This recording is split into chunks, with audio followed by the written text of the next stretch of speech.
Welcome to our channel.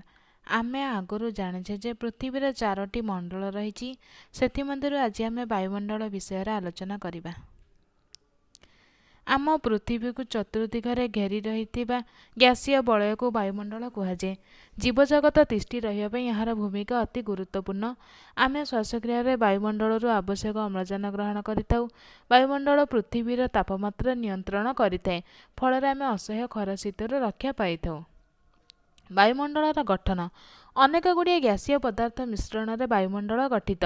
जबक्षारजन और अम्लजान यार मुख्य उपादान। आर्गन, अंगारकाम्ल, हिलियम, उजान भली गैस मध्य वायुमंडल में रही है।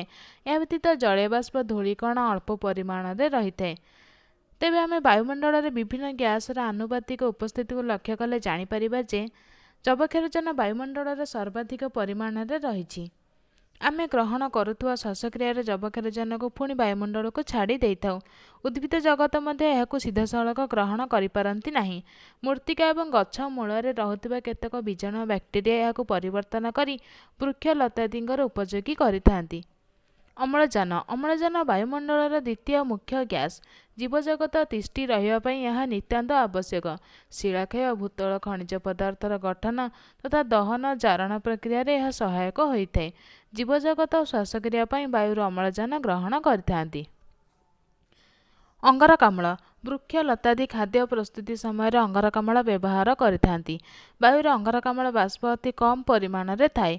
सौररश्मि भूपृष्ठर विकलित ताप को यह धरी रखिपारे, फल वायुमंडलर निम्न स्तरर तापमात्रा नियंत्रित होता है। प्राणीजगत तिष्ठि रहिबापई यह अत्यंत आवश्यक। वायुमंडलर विभिन्न स्तर। समुद्र पृष्ठर प्राय 1600 किलोमीटर उच्चता पर्यंत वायुमंडल व्यापी रही। वायुमंडलर तापमात्रा को भित्ति करी वायुमंडल को 5 गोटी स्तर में विभक्त करा जायछि। सेगुड़िक ହେଲା troposphere, stratosphere, mesosphere, thermosphere, exosphere. Troposphere वायुमंडलर सर्वनिम्न स्तर अटे। यही स्तरटी पृथ्वी को लगी रही। यार हाराहारी उच्चता प्राय 12 किलोमीटर। तेबे मेरु अंचल में यार उच्चता प्राय 8 किलोमीटर एवं विषुव अंचल में प्राय 16 किलोमीटर अटे। जीवजगत यह स्तरटी सबुठारु गुरुत्वपूर्ण। जलवायु और पाणीपाग संबंधी समस्त घटनावली यथा वृष्टिपात, तुषारपात, कुहुड़ी, कुआपत्थर वृष्टि आदि यही स्तर ही घटी थाए। ट्रोपोस्फियर उपरकू रही। स्ट्राटोस्फियर यही दुई स्तर को अलग करुवा एक पतला अंश को ट्रोपोस्फियर बोली कहुए।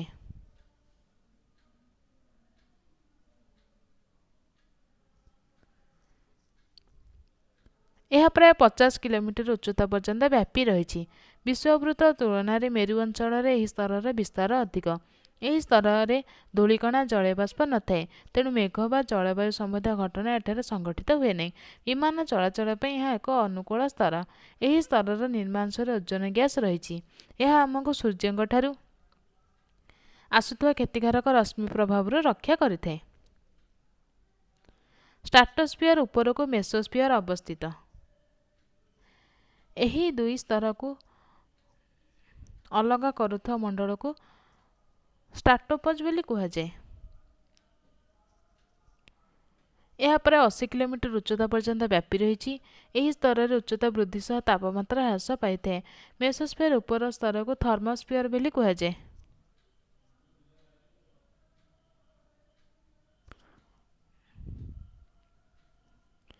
यह 80 किलोमीटर ठारू वायुमंडल शेष पर्यंत विस्तृत। यही स्तर में उच्चता वृद्धि सह तापमात्रा अत्यधिक वृद्धि पाई थाए।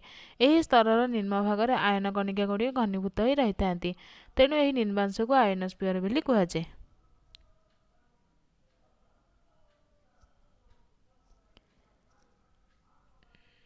यह प्राय 80 ରୁ 400 किलोमीटर उच्चता पर्यंत विस्तृत। आयनोस्फियर जो दूर स्थान को बेतार तरंग प्रसारण संभव होता है। वायुमंडलर बाह्य स्तरटी एक्सोस्फियर। एठार वायु अति पतला, हिलियम, उजान भली हालुका गैस यही स्तर में रही। पाणीपाग जलवायु वायुमंडलर अवस्था सबुबेले समान न थाए। केतेबेले प्रखर खरा होता है तो अन्य बेले आकाश को मेघ ढांकी रही थाए। ପୁଣି ବେଳେବେଳେ ଝଡ଼ି ବର୍ଷା ଲାଗି ରହେ। ନିର୍ଦ୍ଦିଷ୍ଟ ସମୟରେ କୌଣସି ସ୍ଥାନର ବାୟୁମଣ୍ଡଳର ସାମୟିକ ଅବସ୍ଥାକୁ ପାଣିପାଗ ବା ସଂକ୍ଷେପରେ ପାଗ କୁହାଯାଏ। ପାଗ ପରିବର୍ତ୍ତନଶୀଳ। ଏହା ସ୍ଥାନରୁ ସ୍ଥାନକୁ ତଥା ସମୟର ସମକୁ ବଦଳିଥାଏ। ସକାଳୁ ରାତି ପର୍ଯ୍ୟନ୍ତ ପାଗରେ ପରିବର୍ତ୍ତନ ଲକ୍ଷ୍ୟ କରାଯାଏ। କୌଣସି ଏକ ସ୍ଥାନରେ ଗୋଟିଏ ମୁଣ୍ଡରେ ଖରାପାଗ ଥିବାବେଳେ ଅନ୍ୟ ମୁଣ୍ଡରେ ବେଳେବେଳେ ବର୍ଷା ହେଉଥାଏ।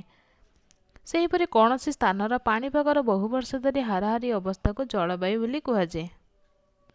ଜଳବାୟୁ ପାଣିପାଗ ଭଳି ପରିବର୍ତ୍ତନଶୀଳ ନୁହେଁ। ଏକ ବିସ୍ତୀର୍ଣ୍ଣ ଅଞ୍ଚଳର ପ୍ରାୟ ସମାନ ପ୍ରକାରର ଜଳବାୟୁ ଅନୁଭୂତ ହୁଏ।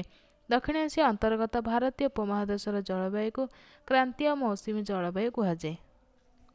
ପାଣିପାଗ ବା ଜଳବାୟୁର କାରକ ବା ନିୟାମକ। କୌଣସି ଅଞ୍ଚଳର ପାଣିପାଗ ବା ଜଳବାୟୁକୁ ଅନେକଗୁଡ଼ିଏ ନିୟାମକ ନିୟନ୍ତ୍ରଣ କରିଥାନ୍ତି। କୌଣସି ସ୍ଥାନର ଅକ୍ଷାଂଶ, ସମୁଦ୍ର ପତନର ଉଚ୍ଚତା, ଜଳ ସ୍ଥଳଭାଗର ବଣ୍ଟନ, ସାମୁଦ୍ରିକ ସ୍ରୋତ, ପବନର ଦିଗ, ଉଦ୍ଭିଦ ଆଦି ପାଣିପାଗ ଜଳବାୟୁକୁ ବିଶେଷ ଭାବରେ ପ୍ରଭାବିତ କରିଥାନ୍ତି। ଜଳବାୟୁର ଉପାଦାନ: ସୌରଭିତାପ, ବାୟୁ ତାପମାତ୍ରା, ବାୟୁଚାପ, ବାୟୁ ପ୍ରବାହ, ବାୟୁର ଆର୍ଦ୍ରତା, ମେଘ, ବୃଷ୍ଟିପାତ ଆଦି ଜଳବାୟୁର ଉପାଦାନ ଅଟନ୍ତି। Thank you.